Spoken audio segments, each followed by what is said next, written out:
Belated season's gleanings and Happy New Year. Having taken half of December and January off for a little journey, my annual adventure review was delayed. Now that I'm back, and in honor of the late Mary Oliver, here's a summary of what I'm doing with my one wild and precious life. So if you're curious about the happenstance, turmoil, and triumphs of my journey through 2018, grab a cup of tea and sit back while I share. January was a month of reflection, specifically by gazing into the pools of Brighton Bush Hot Springs, reflecting on my future vocation with the new book, Now What, by Laura Bergman Fortgang.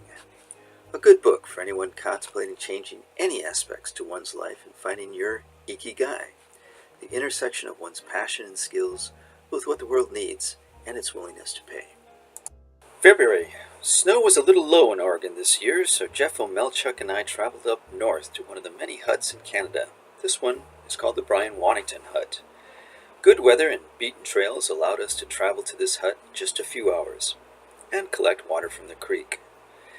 Note the lack of chimney in this frosty hut. Apparently not enough wood and labor around, which leaves this hut pretty chilly in this sub-zero climate. I also started a little meetup for backcountry skiers. Dr. Jason Weinstein was my first participant. We hiked the trails around Hood until we finally found a bit of snow. February was also a month of installing a rain canopy in my driveway. Now my leaf is leaf-free. March, a short month for adventures, mostly involving planting my garden and making money. These, for example, are fresh off the press. April is one of the 2 months I like to get out and travel abroad. This month, another trek to Nepal, and this time to the western region, the most remote part of the Himalayas. April's journey was the Red Trek. This section nearly completes my section hikes of Nepal. The purple is the 250-mile Annapurna circuit done in 2016, and the blue, a 330-mile trek of Eastern Nepal, completed in 2017. Because of its remoteness and the rare western visitor, I hired my trusty guide Sanjib Gurung to lead me through the remote areas of western Nepal. And here's a shot of the spring planting season in an area still inaccessible by car. And enjoying some of the Nepali humor and hospitality most every evening. Meeting some of the most interesting characters, like this former actor from the Caravan movie and now Buddhist priest, and hiking areas rarely visited by Westerners. We trekked to the top of the world, over 18,000 feet high, and that's just the passes. A 20-minute video of our journey is linked to the letter for your viewing pleasure. May, a good month for visiting the slot canyons of Utah. It required a 1,000-mile drive and 3 police interrogations to finally get to some sand trap in Utah. But eventually we got there, and James Haymaker and I put our most colorful outfits on and headed out on the most intriguing 75-mile hike of the Dirty Devil Canyons, a place of amazing landscapes and slot canyons that live up to their namesake, along with some brilliant desert hiking. A longer 4-minute video of our adventures is linked to the letter below. Also, May afforded another backcountry outing on Hood, this time with friend Jeff O'Melchuk and philosopher/athlete Paul Reed. We traveled up along firm, open snow on Mount Hood, only to ski back on equally challenging conditions on the return. Not a good year for backcountry adventures near Portland, Oregon, I'm afraid. June, my annual pilgrimage to Brighton Bush for summer solstice.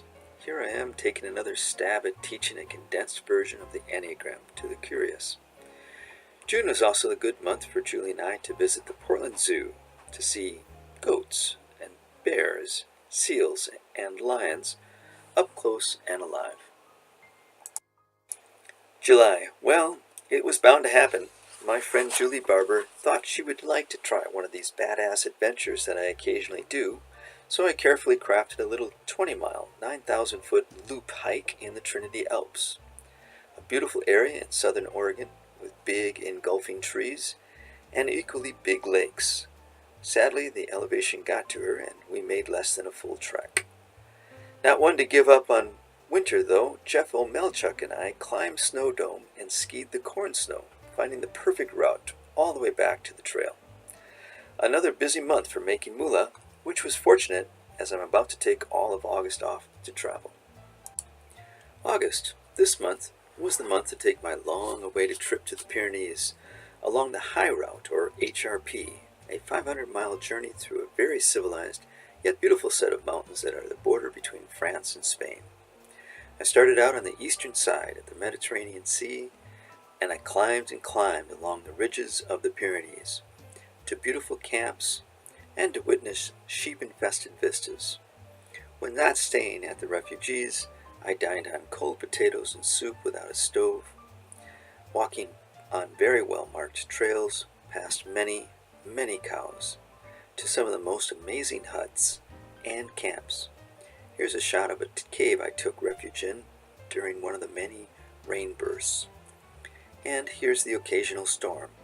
Although I did only 340 miles of that 88,000 feet of elevation gain on this trek, you can see the full 21-minute version of this amazing journey linked to the letter below. September. Beautiful weather in Portland gave rise to circumnavigate one of my favorite mountains in the Pacific Northwest. A delightful 38-mile, 3-day backpack around Mount Adams. Clear and warm weather accompanied me on this delightful journey of solitude and serenity. Enjoying a camping spot few know about and even less visit. This mountain tour even comes with an increasingly more exciting glacier to cross, now with crevasses. The 4-minute video is linked in the letter.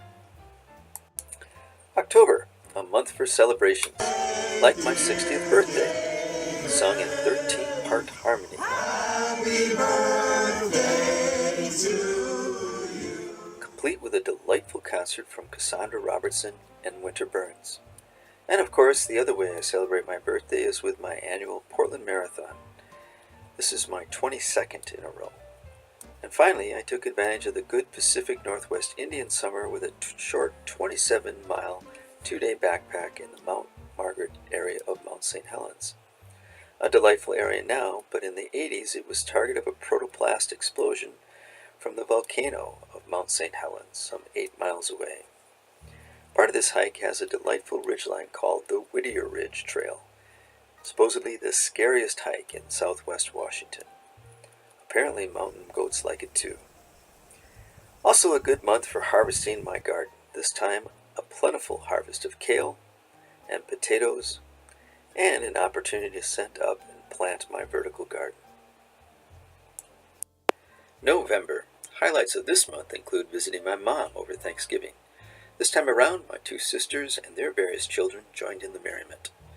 And a visit to my brother and his wife and children and their partners during a spontaneous gathering. And finally, a visit to a rarely seen Goki family. December, a very busy month that included a 21-day rafting trip down the Grand Canyon. But that's a story for another time. So there's my summary of what I am doing with my one wild and precious life. What did you do with yours? Wishing you all Happy New Year and the best of adventures for 2019.